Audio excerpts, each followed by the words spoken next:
je crois que c'est un bilan plutôt positif, justement parce que c'est une première édition, mais on voit le succès de cette première édition avec 500 participants qui représentent 24 nationalités africaines. Donc c'est une vraie réussite. Et nous avons réussi aussi à mobiliser largement les acteurs non étatiques dans leur diversité, c'est-à-dire les États, les gouvernements locaux, pardon, le secteur privé, les ONG, les collectivités territoriales. Donc il y a une vraie réussite de mobilisation de ces acteurs dans la diversité. Et on voit bien que les acteurs ont envie de se retrouver, ont besoin de se retrouver et qu'il manque d'espace pour se retrouver, en Afrique en particulier. Et c'est bien cet espace-là qu'on leur donne. Nous, on est simplement un espace, on donne simplement un espace, une méthodologie de travail pour permettre à ces acteurs-là de travailler ensemble.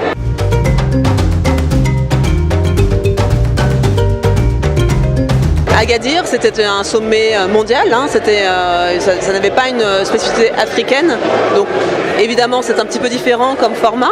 Le format d'Abidjan est un format plus petit, plus restreint, mais qui est concentré sur le travail très concret. Néanmoins, il y a une continuité entre Agadir et Abidjan, et notamment avec la déclaration des élus africains qui a été signée à Agadir en septembre 2017 et qui continue de vivre au fur et à mesure du temps.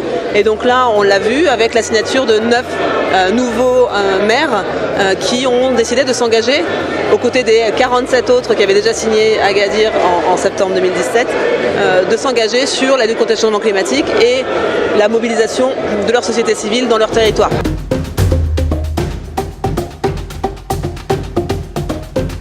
Il y aura une édition africaine tous les ans. C'est une vraie volonté, avec une vraie volonté aussi de diversité et d'inclusion, notamment, et on y tient, notamment des acteurs francophones. Ça ne veut pas dire qu'on exclut les acteurs anglophones, hein, comme vous l'avez vu, toutes les sessions sont traduites simultanément anglais et français, donc c'est très important pour nous. Mais on voit bien que la francophonie est un peu malmenée dans les négociations climat, et on souhaite vraiment donner la possibilité aussi aux acteurs francophones de prendre leur part dans la lutte contre le changement climatique.